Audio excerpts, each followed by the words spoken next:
এই সেই আয়নাঘর, যে ঘর থেকে হাজারো মানুষের কঙ্কাল এবং হাড়হাড্ডি পাওয়া গেছে। এবং এই হাড়হাড্ডিগুলো তখনই পাওয়া যায় যখন শেখ হাসিনা পদত্যাগ করে দেশ ছেড়ে পালিয়ে যায়।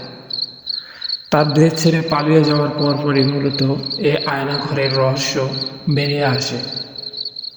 এই আয়নাঘরে হাজার হাজার মানুষকে নির্মমভাবে হত্যা করা হয়েছে এবং তাদেরকে এমনভাবে মারা হয়েছে যে তারা মৃত্যুর আগে ভয়ে মারা গেছে।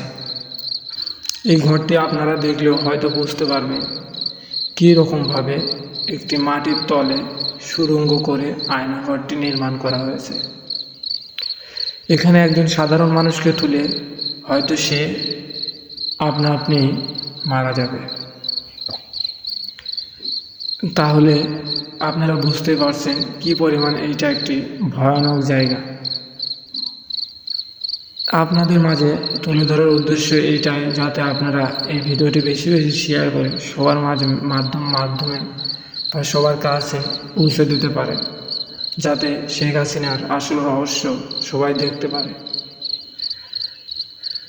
দেখুন কি পরিমাণ ভয়ানকভাবে এই জায়গাটি তৈরি করা হয়েছে, আর এই জায়গাটিতে শুধু শেখ হাসিনার পারমিশন ছাড়া কেউ ঢুকতে পারত না। এবং এই জায়গাটি এমনভাবে সুরক্ষা করা হয়েছে